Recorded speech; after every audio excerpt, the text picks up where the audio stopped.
పరిశుద్ధాత్మ స్వరము ఆదరణ నీ కొరకే దైవాదరణ నీ కొరకే.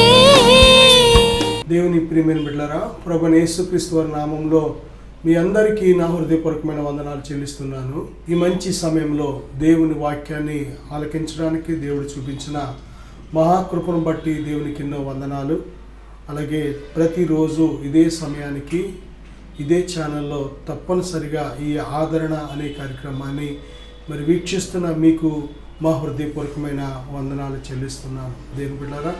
అలాగే మీ ప్రార్థన అవసరతలు తప్పనిసరిగా మాతో మీరు పంచుకోవచ్చు. మేము కూడా మీ కొరకు ప్రార్థిస్తాం. దేవుని బిడ్డలారా, దేవుడు అద్భుతాలు చేసే దేవుడు, మనలను అన్ని పరిస్థితుల నుండి కూడా రక్షించగలిగిన దేవుడు. దేవుని బిడ్డలారా, ఈరోజు దేవుని యొక్క వాక్య అంశంలోకి వెళ్ళే ముందుగా చిన్న ప్రార్థన చేసుకొని దేవుని ఆత్మ సహాయాన్ని మనం కోరుకుందాం.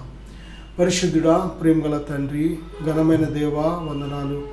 మాట్లాడే దైవమా మీకు స్తోత్రాలు. తండ్రి, మాతో మాట్లాడండి ప్రభువా. వాక్యం విని గ్రహించి నాయన వాక్యం ద్వారా కలిగే ప్రతి మేలు అనుభవించుటకు సహాయం దయచేయండి ప్రభువా. మీరే మాతో మాట్లాడమని యేసుక్రీస్తు వారి నామములో ప్రార్థిస్తున్నాను తండ్రి, ఆమేన్. దేవుని బిడ్డలారా, ఈరోజు దేవుని వాక్యాంశము రక్షణ అనే అంశం మీద దేవుని మాటలు మనం ధ్యానం చేయబోతున్నాం.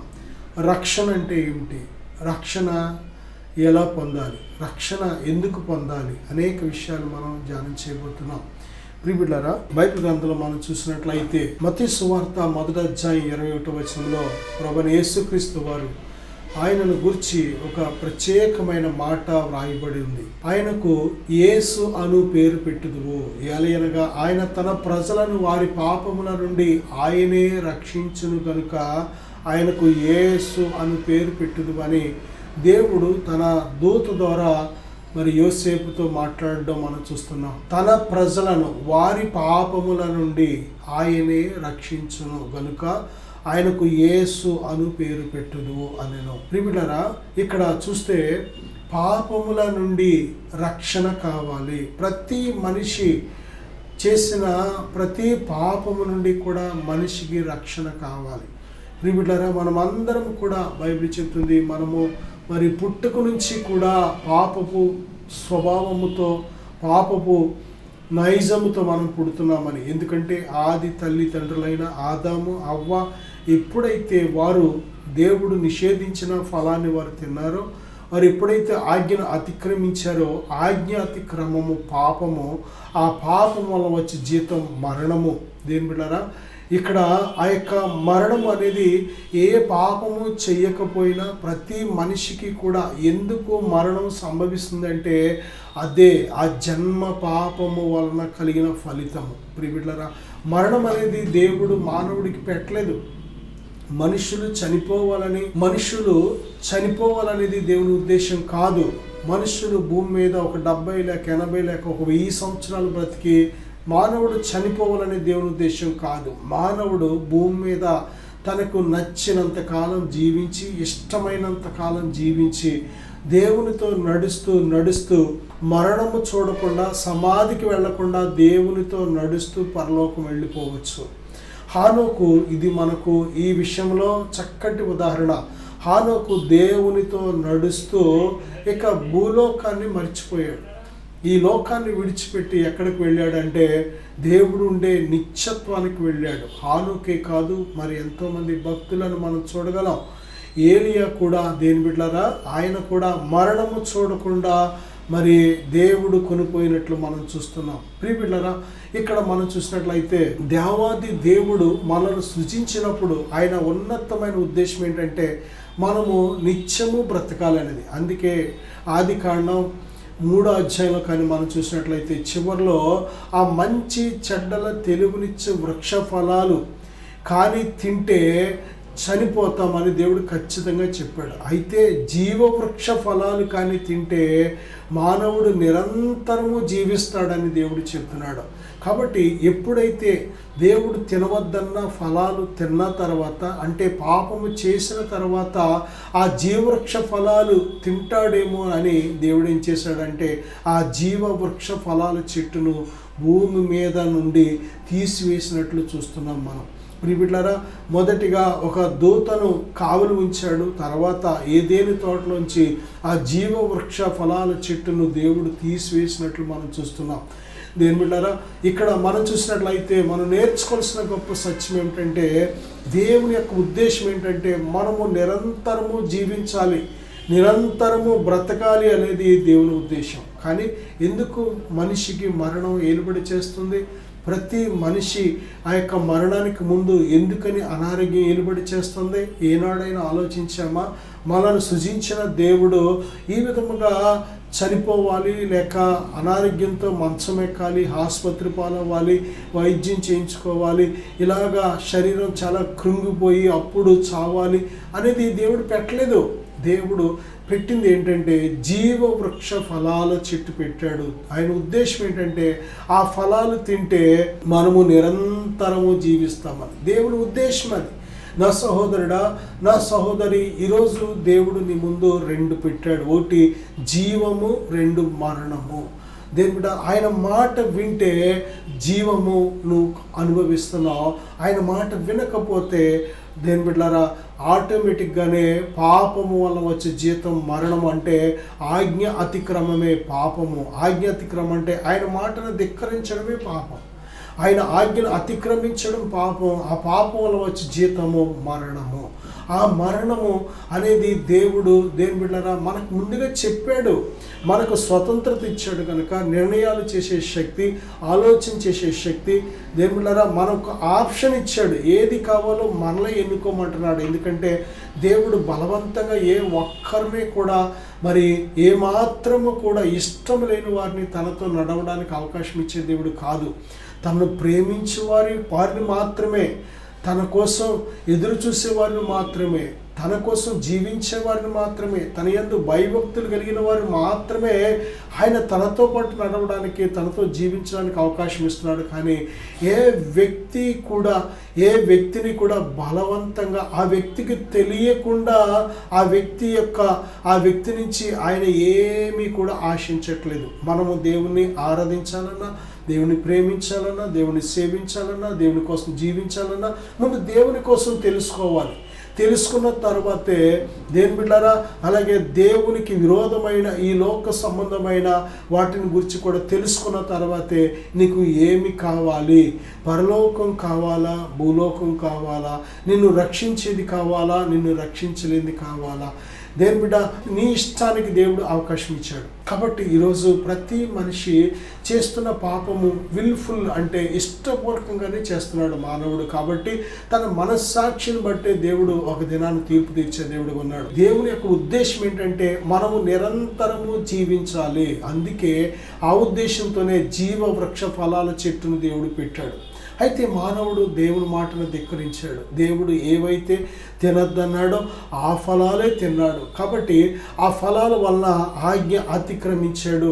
ఆజ్ఞ అతిక్రమం పాపము, పాపం వలన వచ్చే జీతం మరణము. ఈరోజు మరణం అనేది అందుకే ఇటువంటి మరణము నుండి మనల్ని తప్పించడానికి, ఇటువంటి భయంకరమైన శిక్ష నుండి మనల్ని తప్పించడానికి దేవుడు ఈరోజు ఈ రక్షణ పొందమంటున్నాడు. దేని బిడ్డారా, ప్రభువైన యేసుక్రీస్తు వారు ఈ లోకానికి శరీరధారిగా రావడానికి ప్రాముఖ్యమైన ఉద్దేశం ఏంటంటే ఆయన ఒక మాదిరిని మనకు చూపించాడు. ఏంటి ఆ మాదిరి అంటే ఆయన మానవ శరీర ఆకారంతో ఈ లోకానికి వచ్చి 33.5 సంవత్సరాలు శరీరధారిగా ఈ భూమి మీద ఆయన జీవించి దేని బిడ్డారా అన్యాయంగా, అక్రమంగా మన పాపముల నిమిత్తము చంపబడడానికి తన్ను తాను మనుషుల చేతికి, పాపిష్టులైన మనుషుల చేతికి అప్పగించుకున్నాడు. దేని బిడ్డలారా, ఆయన ఏ పాపము చేయలేదు, ఏ అన్యాయము చేయలేదు, ఏ దోషము లేదు, ఆయనలో ఏ లోపము లేదు. అయినప్పటికీ కూడా అన్యాయముగా తన్ను తాను అన్యాయస్తుడికి అప్పగించుకున్నాడు. ఎందుకు అప్పగించుకున్నాడు అంటే మన కోసము ఆయన వెల చెల్లించడానికి, మన కోసము ఆయన తన ప్రాణం పెట్టి మన పాపముల నిమిత్తము మనం చెల్లించవలసిన వెల ఆయన చెల్లించి ఆయన యందు విశ్వాసం ఉంచిన వారిని ఉచితముగా నీతిమంతులుగా తీర్చడానికి. ప్రియబిడ్డ, పాపము నుంచి మనము విడుదల పొందాలి. ప్రియబిడ్డ, మొదటిగా చూస్తే ఆదాము అవ్వ నుంచి వచ్చిన ఆ పాపపు స్వభావం చూసారా, మన యొక్క మూల కణాల్లో మనము ఏ స్వభావాన్ని అయితే తల్లిదండ్రి నుంచి కొన్ని స్వభావాలు, కొన్ని పోలికలు ఎలాగైతే వస్తాయో, అలాగే ఆది తల్లిదండ్రి అయిన ఆదాము అవ్వ నుంచి పాపపు పోలిక మనలో ఉంది. ఆ పాపము వలననే మరణం అనేది అందరినీ ఏలుబడి చేస్తుంది.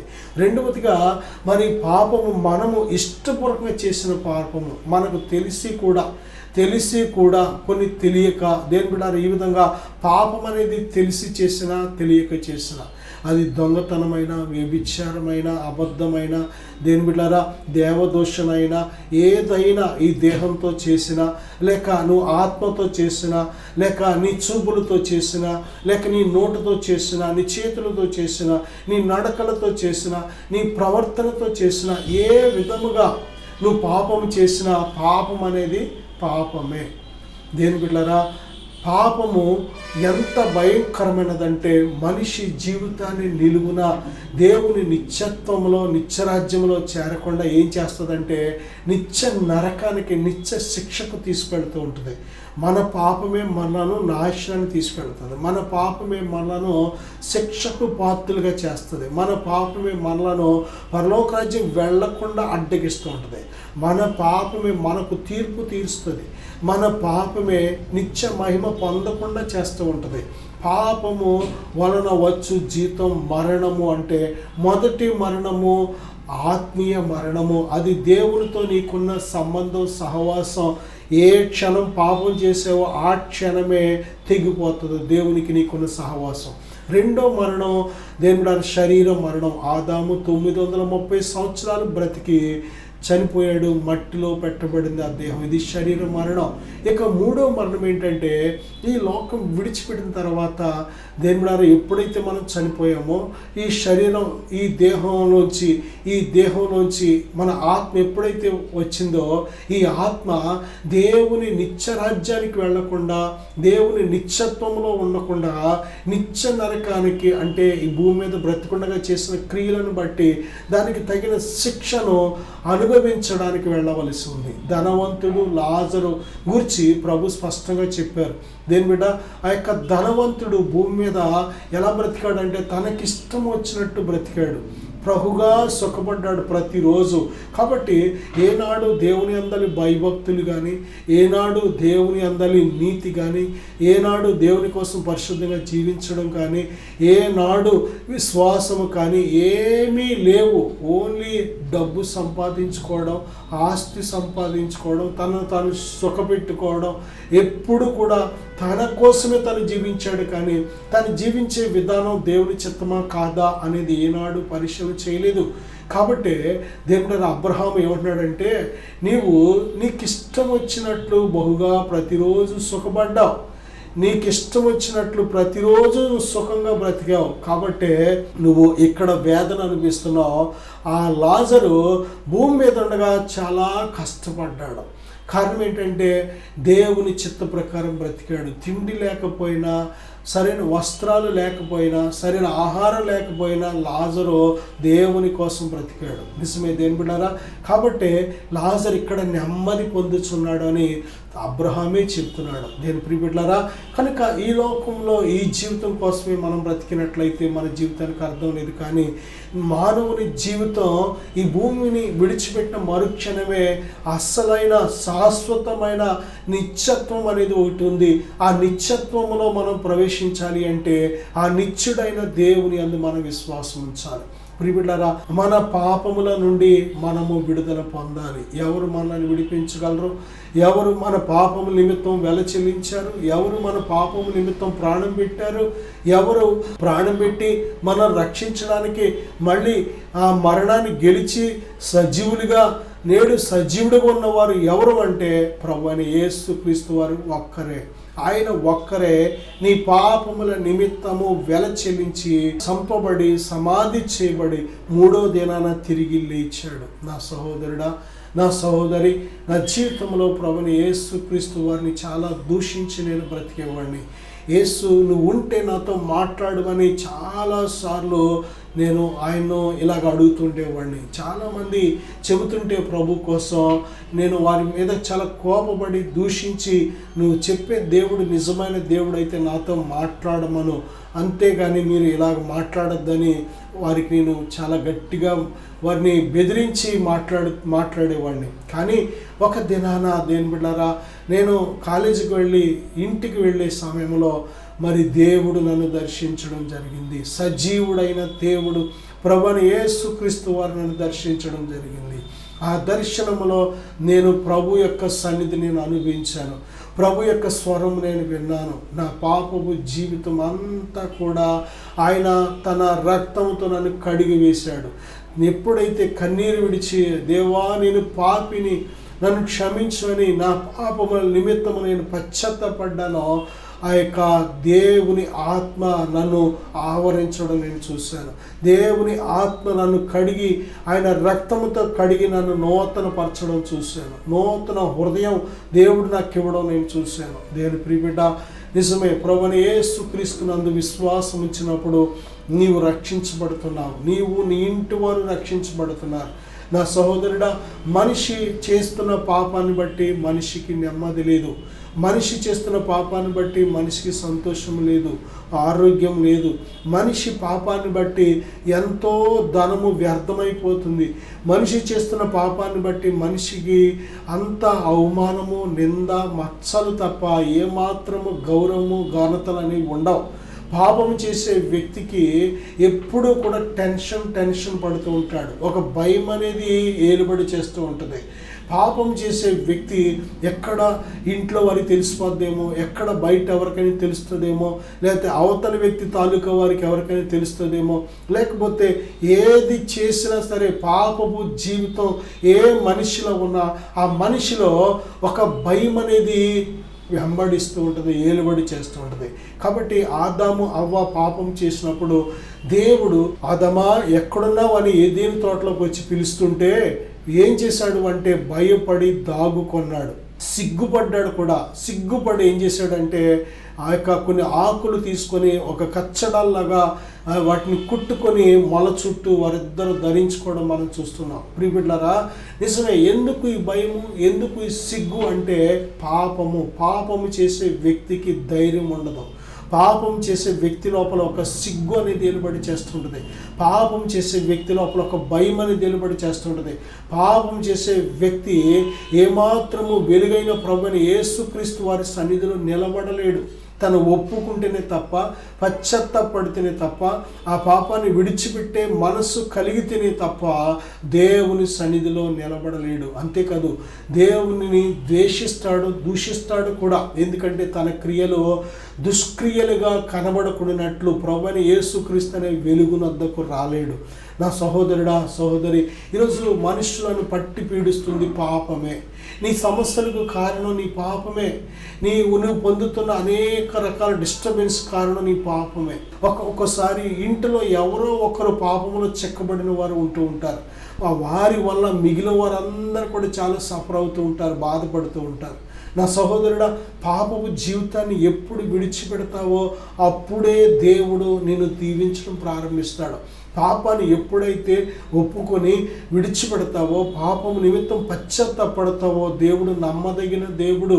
ఆయన నిన్ను తన శక్తితో నింపుతాడు, తన ఆత్మతో నింపుతాడు. నీకు నూతనమైన జీవితాన్ని దేవుడు దయచేస్తాడు. దేని ప్రియమైన బిడ్డలారా, ఇదిగో దేవుడు మాట్లాడుతున్నాడో, రక్షించబడే సమయం ఇదే, రక్షణ పొందే సమయం ఇదే అనుకూలమైన సమయం, ఇదే రక్షణ దినం. కాబట్టి ఈ యొక్క సమయాన్ని వ్యర్థపరచుకోవద్దు. దేవుడు మనలను రక్షించడానికి సిద్ధంగా ఉన్నాడు. ప్రియబిడ్డ, పాపము నుంచి మనకు రక్షణ కావాలి. రెండవదిగా చూస్తే హెబ్రీ పత్రిక 2వ అధ్యాయం 14-15 వచనాలు చూస్తే, మరణము యొక్క బలము గలవాడైన అపవాది అంటే సాతాను చెర నుంచి మనకు విడుదల కావాలి. సాతాను నుంచి మనకు రక్షణ కావాలి. సాతాను ఈ భూమి మీద అంతటి మీద వాడు ఒక అధికారిగా ఉన్నాడు. అధికారం మానవులను మోసం చేసి తెచ్చుకున్నాడు. వాడు మనుషులను, ఆదాము అవ్వను మోసం చేసి వాడు తెచ్చుకున్నాడు. మనుషులకు దేవుడిచ్చిన అధికారం, ఈ భూమి అంతటిని ఏలుబడి చేయండి, మీరు విస్తరించండి, ఈ భూమి నిండించండి, ఇదంతా మీకు ఇచ్చానని దేవుడు మనకిస్తే, ఆదాము అవ్వనే మొట్టమొదటి ఆది ఆ తల్లిదండ్రులను శత్రువైన సాతాను మోసం చేసి ఏం చేశాడంటే వాడి సొంతం చేసుకున్నాడు. కాబట్టి ప్రియబిడ్డలారా, ఏ యొక్క మోసం చేసిన సాతాను, ఏ సాతానైతే ఆదాము అవ్వను మోసం చేశాడో అదే శత్రువైన సాతాను ఈ రోజున కూడా ప్రతి మనిషిని కూడా మోసం చేస్తున్నాడు. మనుషులను, వారి హృదయాలను అనేక రకాలుగా శోధిస్తూ, మరి భ్రమపరుస్తూ, అనేక రకాలుగా అబద్ధాలు చెబుతూ, అనేక రకాలుగా మరి మనుషులకు అనేక రకాల మరి దురాశలు చూపిస్తూ మనుషులను మోసం చేస్తున్నాడు. ఈరోజు ఎక్కడ చూసినా అపవాది చేతిలో మోసపోతున్న వారు ఎక్కువ, అపవాది చేత నలిగిపోతున్నారు ఎక్కువ, అపవాది బంధకాల్లో ఉన్నవారు ఎక్కువ, అపవాది చేత నష్టపోతున్న వారు ఎక్కువ. నా సహోదరుడా, నీ కుటుంబంలో అనేక సమస్యలకు కారణం శత్రువైన సాతాను అనే విషయాన్ని కూడా గ్రహించాలి. కాబట్టి ఈ సాతాను యొక్క బంధకం నుంచి కూడా నీకు రక్షణ కావాలి. అదే రక్షణ. మొదటిగా మన పాపముల నుండి మనకు విడుదల కావాలి, రక్షణ కావాలి. రెండవదిగా సాతాను బంధకాల నుంచి రక్షణ కావాలి. మూడవదిగా చూస్తే రోమపత్రిక 5వ అధ్యాయం 9వ వచనంలో, రాబోతున్న ఉగ్రత, దేవుని ఉగ్రత మనుషులందరి మీదకి కూడా భయంకరమైన ఉగ్రత. మనుషులు అంటే ఇక్కడ భక్తిహీనులు, అవిశ్వాసులు, దేవునిని ఎరుగని వారు, సువార్తకు లోబడని వారు. అందుకే దేవుని స్వరం భూమి అంతటా వినబడుతుంది. ఈ సువార్త అందరికీ అంతటా ప్రకటించబడుతుంది. అటు తరువాత అంతము, ముగింపు వస్తుంది. కాబట్టి ప్రియబిడ్డలారా, దేవుడు మనకు ఆయన స్వరాన్ని వినిపింప చేస్తున్నాడు. మన బ్రతుకులు మార్చుకోవడానికి ఆయన స్వరం వినిపింప చేస్తున్నాడు, పాపం నుంచి బయటికి రావడానికి. కాబట్టి వినకపోతే చూడండి, సొదొమ గొమొర్రా ప్రాంతాల కోసం మనకు బాగా తెలుసు. ఆ ప్రాంత ప్రజలు బహుగా పాపులుగా ఉన్నప్పుడు, చాలా భయంకరమైన పాపపు జీవితాన్ని జీవిస్తున్నప్పుడు దేవుడు చాలా సమయం ఇచ్చాడు, కానీ వాళ్ళు గ్రహించలేకపోయారు. ఎంత సమయం ఇచ్చినా సరే, లోతు కూడా వెళ్ళి సువార్త చెప్పినా సరే వినలేదు. ప్రియబిడ్డలారా, ఏం చేశారు అంటే వారి ఇష్టానుసారంగా వారు భయంకరమైన పాపపు జీవితాన్ని జీవిస్తూ ఉండేవారు. కాబట్టి దేవుడు వారి పాపము సంపూర్ణం అయ్యే వరకు చూశాడు, సమయం ఇచ్చాడు, కానీ వారు దేవునికి లోబడలేదు ఎంత మాత్రం. ఇక చివరికి దేవుని ఉగ్రత ఎలాగొచ్చిందంటే, సొదొమ గొమొర్రాల మీదకి ఎలాగొచ్చిందంటే, దేవుని ఉగ్రత అగ్ని గంధకాలతో దేవుడు వాటిని నాశనం చేశాడు. దేవుని బిడ్డలారా, ఈ రోజుకి కూడా ప్రపంచంలో గూగుల్ మ్యాప్లో మీరు కొట్టి చూస్తే సొదొమ గొమొర్రా ప్రాంతాలు మనం చూడగలం. గూగుల్ మ్యాప్లో చూస్తేనే మనకు కనిపిస్తుందంటే ఆ ప్రాంతాలు ఎంత పెద్ద ప్రాంతాలు చూడండి. ఆ ప్రాంతాలన్నీ కూడా గంధకంతో నిండిపోయి ఉండడం మనకి డైరెక్ట్గా కనబడుతూ ఉంటాయి. సొదొమ గొమొర్రా అనే ప్రాంతాలు. సొదొమ అంటేనే దేవుడరా సేమ్ ఒకే లింగం అని అర్థం. అంటే పురుషులు, స్త్రీలు మరి వివాహం చేసుకునే భయంకరమైన స్థితికి దిగజారిపోయిన ప్రజలు. ఆ యొక్క వారి యొక్క లక్షణాలను బట్టే, వారి పాపపు జీవితాన్ని బట్టే ఆ ప్రాంతాలకు సొదొమ అనే పేరు, గొమొర్రా అనే పేరు కూడా రావడం జరిగింది. అయితే దేని బిడ్డలారా, వారు ఎంత భయంకరమైన పాపులైతే అంత భయంకరమైన శిక్షణ తెచ్చుకున్నారు. ప్రియబిడ్డలారా, అలాగే నోవహు కాలంలో కూడా మనం చూస్తే ప్రజలందరూ కూడా ఎంత భయంకరముగా వారి మార్గాలు చెరిపివేసుకొని ప్రతి మనిషి కూడా పాడైపోవడం, వారి ఆలోచనలు, వారి తలంపులు, వారి నడకలు సమస్తం కూడా చెరిపివేసుకున్నారు. అప్పుడు కూడా దేవుడు తన హృదయంలో ఎంతగానో నొచ్చుకున్నాడు. మనుషులను సృష్టించినందుకు చాలా నొచ్చుకున్నాడు ప్రియబిడ్డ. అంతేకాదు వారికి చాలా సమయం ఇచ్చాడు. నోవహుతో మాట్లాడి ఒక ఓడను చేసుకో అంటే, ఈ ఓడను గుర్చిన, ఈ ఓడ ఎందుకు చేసుకుంటున్నాడో దాన్ని గుర్చిన ఈ యొక్క సువార్త భూలోకం అంతా కూడా ప్రచురించబడింది. ఆ రోజుల్లో దేవుడారా సుమారు 3 కోట్ల నుంచి 10 కోట్ల వరకు జనాభా ఉండొచ్చని బైబిల్ పండితులు, చరిత్రకారులు అంచనా వేస్తున్నారు.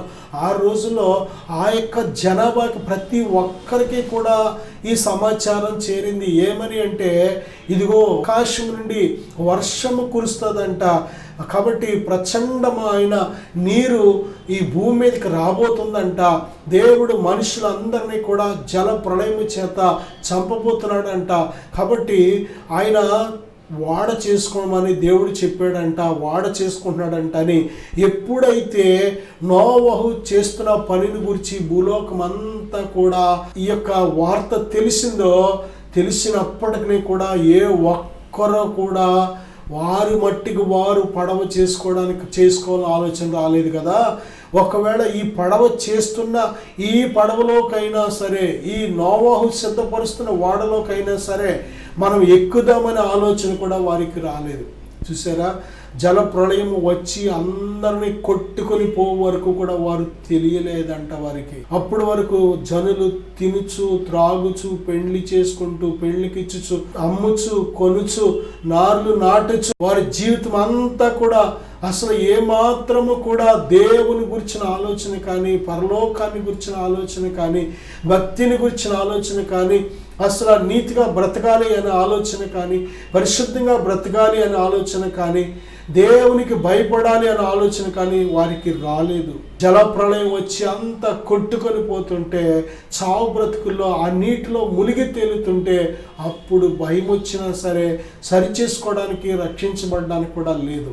దేవుడు మనకిచ్చిన సమయం చాలాసార్లు హేళనగా కనిపిస్తూ ఉంటుంది. దాని విలువ తెలియక చాలా విలువైన సమయాన్ని వ్యర్థమైన వాటికి మనం ఖర్చు పెట్టేస్తూ ఉంటాం.